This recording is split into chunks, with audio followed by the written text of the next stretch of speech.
Welcome to the Dr. Kumar Discovery Podcast. My name is Dr. Ravi Kumar, and this is another episode of Tribulations, where we look back at turning points in medical history that shaped the world we live in and still guide us today. This episode brings us back to a very different time in America, a time when the warm months of June, July, and August were not simply summer vacation. They were polio season. Parents watched the calendar slide towards summer with a tightness in their chest because they knew that danger would come. They knew that this could be the summer that the grim hand of polio would touch their child. In 1952 alone, nearly 60,000 people in the United States were sickened with polio. More than 20,000 were left paralyzed and more than 3,000 died. These numbers were not abstract. They were neighbors, classmates, and children who had been healthy only days earlier. City pools were drained, movie theaters went dark, church picnics vanished from the calendar. Children were warned not to drink from water fountains, not to visit their friends, and to stay indoors on the brightest, most beautiful days of the year. People's lives were dictated by fear that lingered in every home, a fear that a simple afternoon at the pool might destroy a life. There were no PCR tests, no color-coded dashboards, no social media debates. There was only the slow realization that a child who ran through a sprinkler in July might be in leg braces in September. And the reminders were everywhere. Newspapers printed photos of gymnasiums filled wall-to-wall with iron lungs, which were metal cylinders stacked in rows, each holding a child who could no longer breathe on their own. So today, we're going to step back into that world and understand the epidemic that terrified a generation and the race that led to one of the most important vaccines in history. So what is polio? Well, polio is a virus, and it's a virus that most of us have never seen. And the same polio that haunted mid-20th century America is the same polio that's shadowed mankind for millennia. It's a human enterovirus that infects the gastrointestinal tract, spreads through the fecal to oral route, and moves quietly from person to person on hands, toilets, food, and in water. People swallow it without ever knowing it was there, and then the virus infects the gut and the cycle continues. We can trace the existence of polio back thousands of years. Some of the earliest depictions were in Egyptian stone carvings, showing people with withered legs, shortened limbs, leaning on canes. These ancient figures likely lived through the same disease that would one day fill American newspapers with iron lungs. Before anyone knew what a virus was, there was simply a mysterious illness that killed some people, crippled many, and lingered in human history. The irony is that polio did not truly become the monster that we would come to know until sanitation improved. This is what's called the sanitation paradox. Before modern plumbing, children were exposed to polio very early in life because polio was endemic and all around us. Young infants would still carry protective antibodies in their blood given to them by their mothers. And if a mother survived to her childbearing years, she had already done immunological battle with the virus, and she could then pass those antibodies and that immunity onto her baby. So babies in unsanitary environments often caught polio while still protected by maternal antibodies. The infection was mild or silent, and they walked away with a lifelong immunity. But as cities cleaned up, water became safer, and sewage systems improved, something unexpected happened. Children stopped getting infected by the virus early in life. They encountered it later when maternal antibodies were long gone. And now, for the first time, millions of children were completely unprotected. What we see in history books, the images of children paralyzed or trapped inside iron lungs, is only the tip of the iceberg. Most people who get polio never know they had it. The vast majority experience a routine viral illness with fever, headaches, sore throat, or muscle aches. A small fraction develop meningitis, and only about 1% go on to develop paralytic polio. In that unlucky 1%, the virus escapes the intestinal tract and attacks the central nervous system. It targets the motor nuclei in the brainstem and the anterior horn cells in the spinal cord. These are the neurons that control muscle strength and movement in our body. When polio infects and destroys these motor neurons, the muscles they serve lose their connection to the brain. Weakness develops, limbs buckle, and breathing can fail. One of the most frightening consequences of paralytic polio was the loss of the ability to breathe. Breathing is not a passive act. It depends entirely on muscle contraction. The diaphragm sits beneath the lungs and contracts downward to pull air in. The intercostal muscles between the ribs expand and contract the chest wall to help push air out. When polio destroys the motor neurons that control these muscles, the entire system collapses. A child who is running and playing one day can suddenly lose the ability to ventilate their own lungs the next day. Because many children could recover strength over weeks or months, doctors faced a desperate question. How do we keep a child alive long enough for their nervous system to heal? They needed a way to move the chest wall for them, hour after hour, day after day, without destroying their airways or sedating them into unconsciousness. This is where the iron lung changed everything. The first version was developed in 1928 by Philip Drinker and Louis Shaw, originally for treating coal gas poisoning. A few years later, in 1931, John Emerson introduced an improved and more affordable model. That design is the one most people see in pictures. The iron lung was essentially a large steel chamber powered by a vacuum pump. The patient lay inside the airtight cylinder with only their head sticking out through a rubber collar that sealed around their neck. The machine then cycled between gentle negative pressure and slightly positive pressure inside the chamber. As the pressure dropped, the chest wall was pulled outward and air flowed into the lungs. Then as the pressure in the chamber equalized, the chest wall naturally relaxed and air flowed out. It was mechanical breathing, but from the outside. This was called negative pressure ventilation. It meant no tubes down the throat, no sedation, no risk of airway trauma. Children could be awake. They could talk, eat, listen to the radio, read books, and even do schoolwork while the machine breathed for them. Many children lived in the iron lung for days or weeks until their nervous system recovered the ability to breathe. Others suffered such extensive motor neuron loss that they depended on the machine for life. One of the most extraordinary stories is of a man named Paul Alexander. In the summer of 1952, he contracted polio and lost the ability to breathe on his own. He entered an iron lung as a young boy and lived inside it for 72 years. He learned a technique called frog breathing or glossopharyngeal breathing, which allowed him to gulp air into his mouth and use his tongue and throat muscles to force that air down into his lungs. And that gave him short periods of independence outside the chamber. But his diaphragm never recovered enough to be completely free of the machine. He essentially spent his entire life inside the iron lung.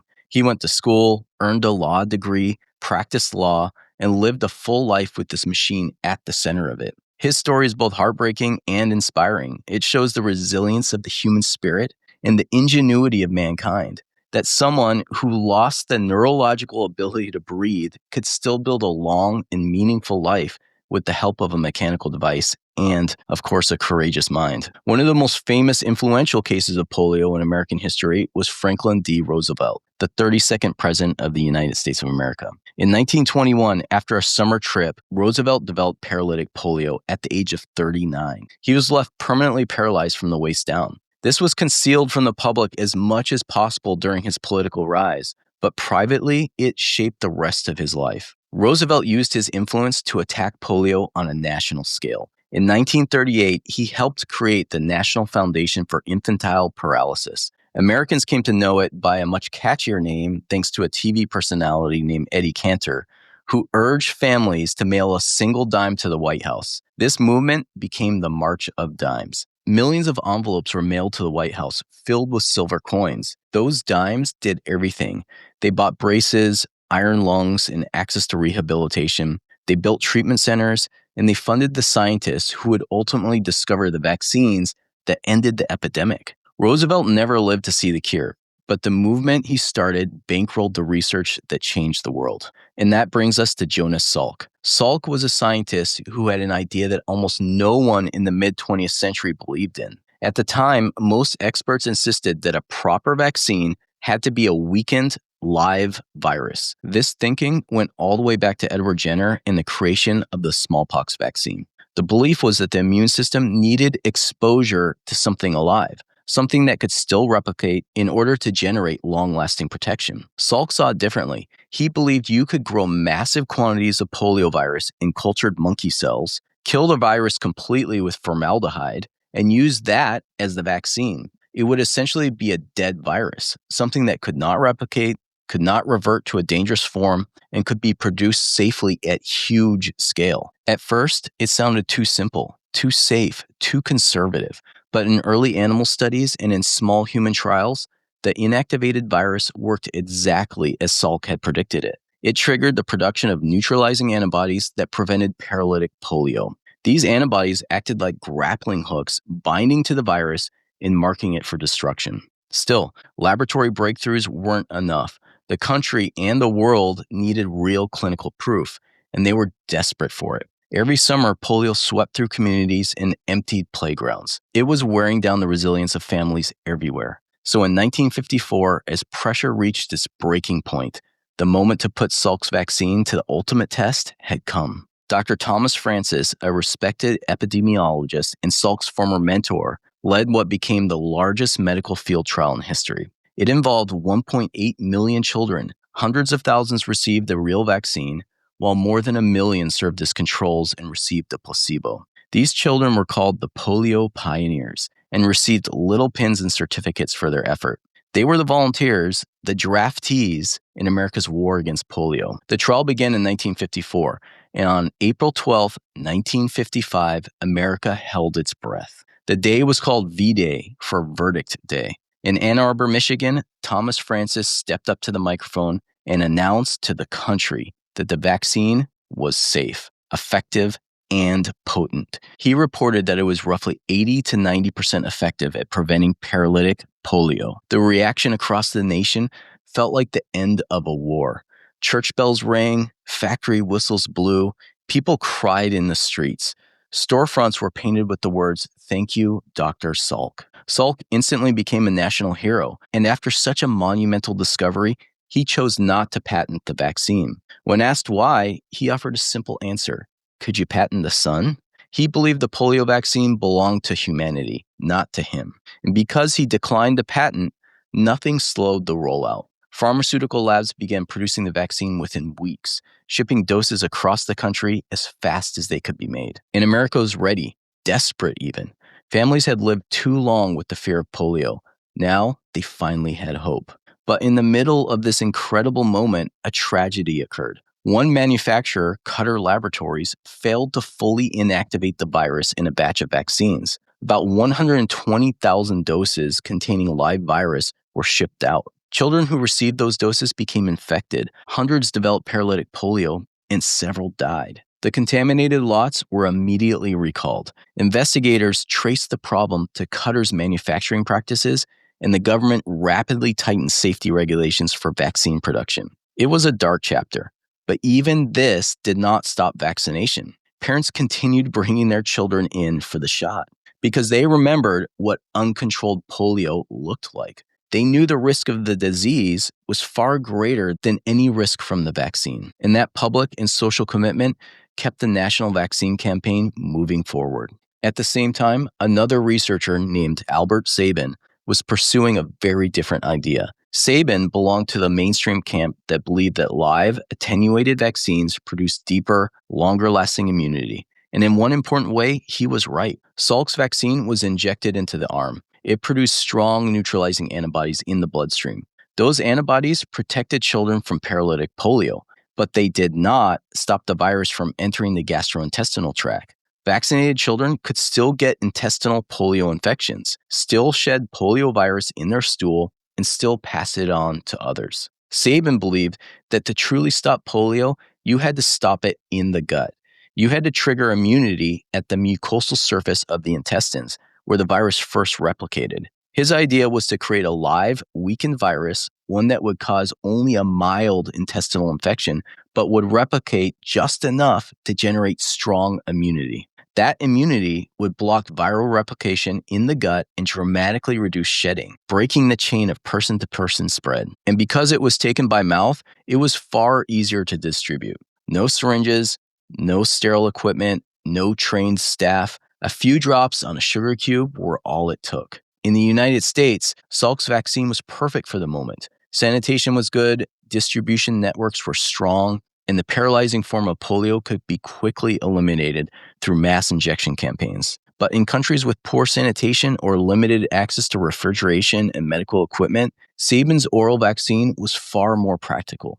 It was cheap, simple, and ideal for large populations. Salk and Sabin's theories collided. They respected each other's intelligence, but disagreed fiercely about almost everything else. Both wanted to defeat polio, but they envisioned very different paths. As Salk became a national hero in the mid-1950s, Sabin quietly kept refining his oral vaccine. But there was a problem. The United States had already committed fully to Salk's vaccine.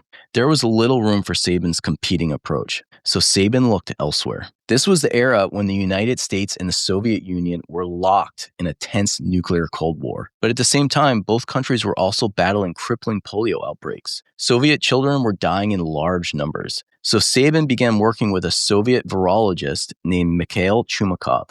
Together, they organized some of the largest vaccine trials ever conducted. Tens of millions of children and adults across the USSR swallowed sugar cubes infused with 2 drops of Sabin's attenuated virus. And it worked. It stopped outbreaks, lowered transmission, and proved that Sabin's vaccine could protect entire cities and regions with remarkable efficiency. So while our governments traded threats, spies, and propaganda, American and Soviet scientists quietly collaborated to save children. It was one of the rare moments when science rose above geopolitics and proved that human lives mattered more than political ideologies. Sabin's vaccine went on to become the workhorse of global eradication campaigns. In places without reliable electricity, without cold storage, without syringes or trained medical staff, the oral vaccine made mass vaccination possible. It was simple, it was effective, and it helped bring the world to the brink of finally defeating polio.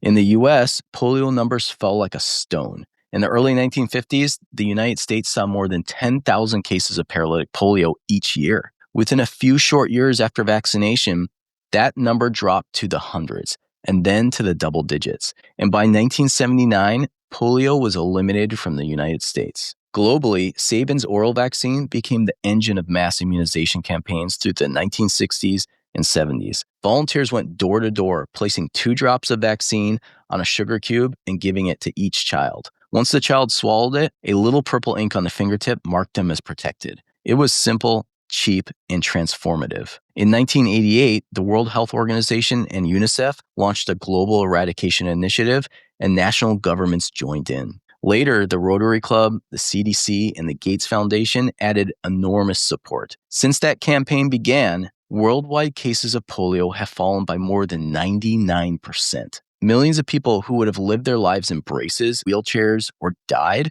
instead grew up walking, running, playing, and living full lives. It's a true testament to how much good science and philanthropy can do in the world. Today, wild polio remains endemic in only 2 countries, Afghanistan and Pakistan. Occasionally, we'll find polio in wastewater and other places as well, and this just serves as a reminder that eradication is difficult and requires constant vigilance. But the goal is still within reach. We have already erased smallpox from the planet. Polio is poised to be next. Today, we've come a long way from the perils of the 1950s. Every summer back then, parents braced for the possibility that their child might never walk again. The possibility of children returning from summer break in leg braces or not returning at all was real. Polio was the background fear of American life. It took strong and healthy children without warning. Now, fast forward to today, most people under 70 years old have never seen natural polio. Diseases like diphtheria, measles, and polio feel like old textbook curiosities, not real threats. And this sets up a paradox in the modern world. The better vaccines work, the more invisible the diseases become. And when the diseases become invisible, all we see are the shots. All we can see are the warnings, the rumors, the social media conspiracies, because humans respond emotionally to vivid stories. That's just how we work. In the 1950s, the vivid stories were of wheelchairs, twisted limbs, and rows of children in iron lungs. Today, the vivid stories are videos on social media that plant seeds of doubt in vaccination. Our grandparents saw horrible diseases and thanked God for vaccines. And today, we see vaccines as a potentially risky intervention for diseases that we've never seen. And it's important to note that questions about the side effects of vaccines are not irrational. Vaccines are medical interventions and they do carry risks. But vaccines have also saved more lives than any other medical breakthrough in human history. They lifted us out of an age defined by fear of infectious disease and into an age of naivete. These diseases that once haunted humanity have not disappeared. They've only been pushed back and held at bay. But the control we have is reversible. Diseases return when immunity falls and when memory fades. And I'm telling you right now, our memories are rapidly fading. So I'm not here to tell you what to think about vaccination, but I am asking you to try, even for a moment, to imagine the world before we had the luxury of doubting vaccines. A world where every summer felt like a gamble with your child's life. Today, we're close enough to eradication that each new polio case in the world is a headline with a name, not a statistic lost in thousands. Polio is on track to become only the second human disease ever eliminated from the earth after smallpox. So somewhere out there, a child will be the last person on earth to ever get polio. How soon that happens depends on us, on what we fund, what we teach, and how we choose to protect one another. And that is the legacy of this story, a story of fear, ingenuity, triumph, and the collective will of millions of people who refused to accept a world where children lived in iron lungs. They gave us the world we live in now. Now we have to decide what kind of world we give the next generation. Okay, so I hope you enjoyed that.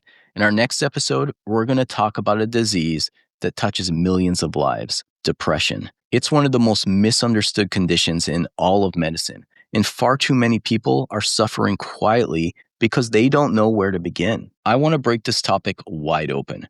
We're going to talk about what depression actually is, what it does to the brain and body, and more importantly, what truly helps people climb out of it. I'm going to give a clear, evidence-based roadmap for recovery that most people will never get in a 10-minute office visit with their doctor. If you or someone you love has ever felt stuck, heavy, hopeless, I want you to join me for this one. This is a disease that has touched me and my family, and it's very personal. I promise this will be one of the most practical and empowering episodes I've ever done. So until then, stay curious, stay skeptical, and stay healthy. Cheers.